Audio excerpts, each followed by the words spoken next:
Hello, Dr. Vikki Petersen here. I wanted to speak with you today about some information that actually came out several months ago, and when I first heard it, I'll be honest, I just kind of blew it off because what the promotion was about was that there was no such thing as gluten sensitivity. And it kind of reminded me of a study that came out about 20 years ago where what the promo was about was that taking vitamin C and taking vitamin E caused cancer. You know, once you know enough about certain nutrients, you just know there's got to be something wrong with that study, you know. And sure enough, the authors had performed the study in, it was either Finland or Sweden, where there's very, very high amount of people who smoke, very high cancer incidence. So not only were they doing it on a population that was highly predisposed to cancer, but they were using nutrients like C and E that are antioxidants in a single form fashion when they really have a synergistic effect and have to be used as such. So anyway, not to digress, but when this study came out, I mean, patients were, oh my gosh, you know, now all my friends who thought I was crazy anyway for not eating gluten because I didn't have celiac disease are saying to me, look, here it is, there's no such thing as gluten sensitivity. And it's just ridiculous. There's been so much research to support otherwise. So, you know, as I said, it's been going on for several months, and finally I couldn't take it anymore because enough patients were really being chastised and browbeaten by friends and relatives who didn't believe what they were doing that I said, okay, fine, I'm going to read this study from stem to stern, and you know, it takes a little while. And interestingly enough, it turns out that these authors, first of all, it was published last year, 2013, and the way it all got started, I've got to look down at my notes, there's just too much information, but basically the name of the study was, quote, no effect of gluten in patients with self-diagnosed non-celiac gluten sensitivity, which is a long way of saying gluten sensitivity.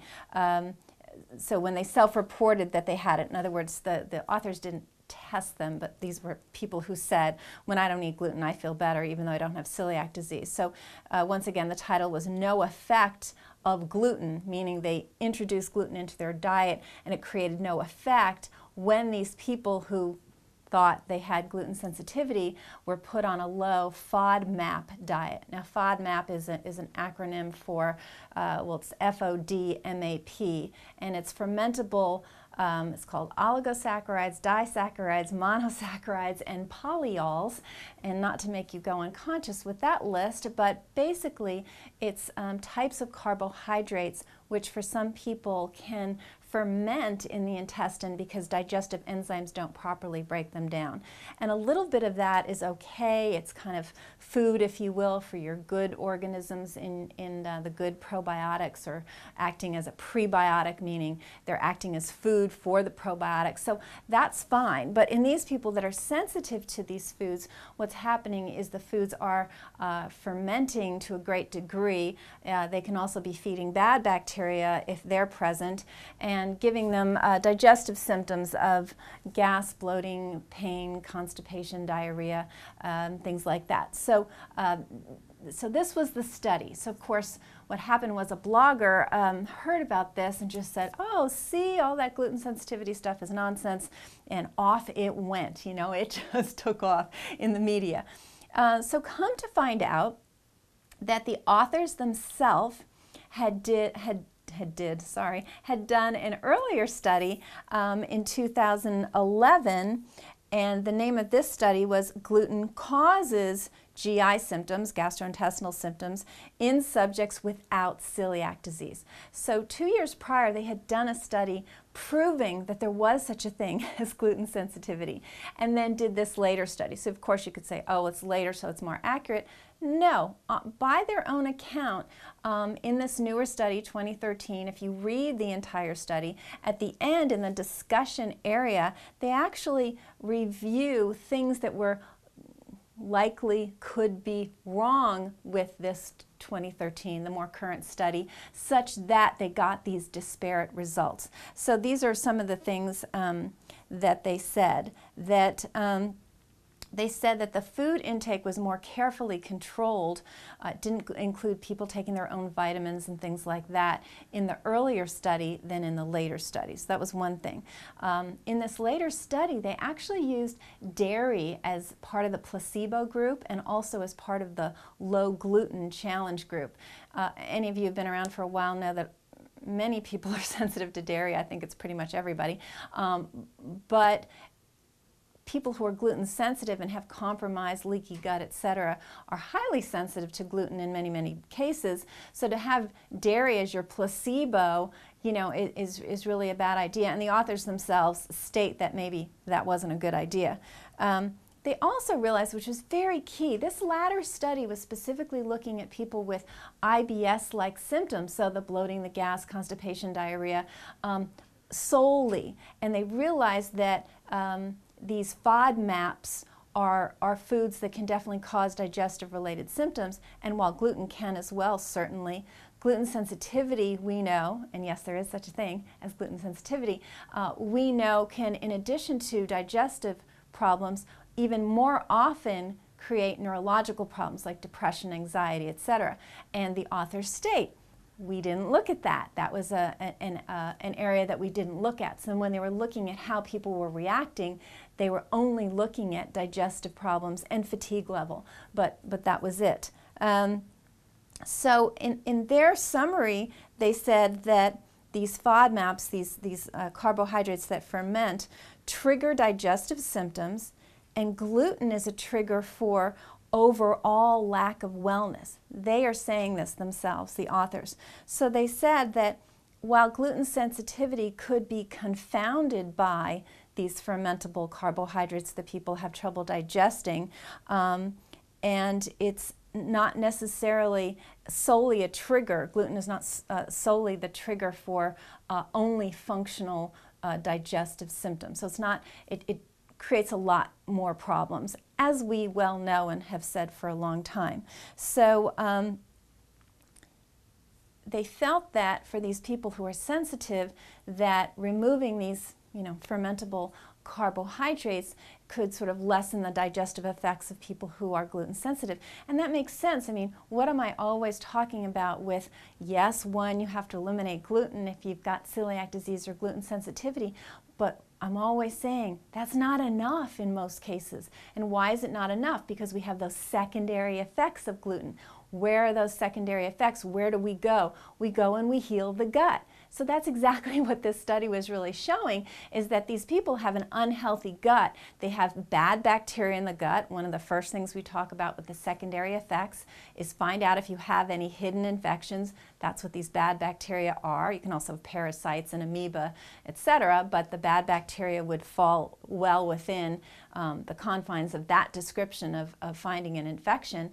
And you've got to heal that gut to get that, you know, that probiotic, that microbiome, as we call it, that environment of that gut that houses 70 to 80% of the immune system. You've got to get that healthy, or being off gluten is insufficient, which is kind of what they found as well.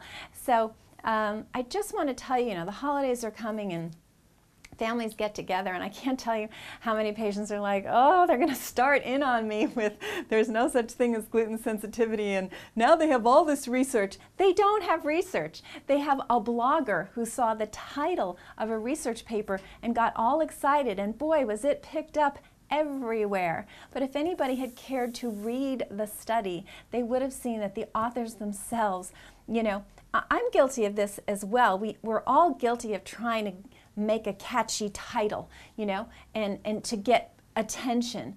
But you also then have to listen, you know, to the whole video, or you have to read the whole article or the whole blog to really see what the person is saying. And this quote-unquote no effect was not exactly no effect. There was plenty of negative effects that they saw, and then they went on to really talk about how, you know, their earlier study and then this later study, that the later study sort of lacked some facets to it that would have made it a better study. Let's put it that way.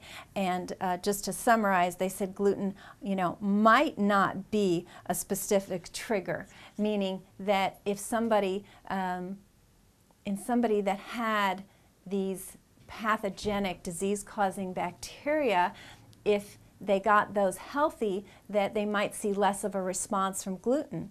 But these are not necessarily people who had gluten sensitivity, and that's really the other weakness in the study, not really brought to light by the authors, but I'll bring it to light for you, which is that in their effort to eliminate patients with celiac disease, they also potentially eliminated a lot of people with gluten sensitivity. They were more focused on self-reported. So as an example, they eliminated anybody with the gene for celiac disease. So that's known as the HLA DQ2 or DQ8 gene.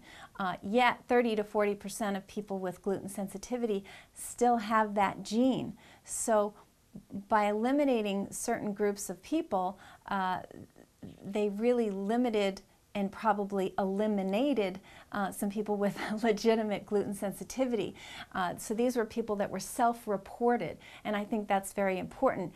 The people who participated in this study, of which there were only 37, that's another good point to bring up, they self-reported that they felt better off gluten.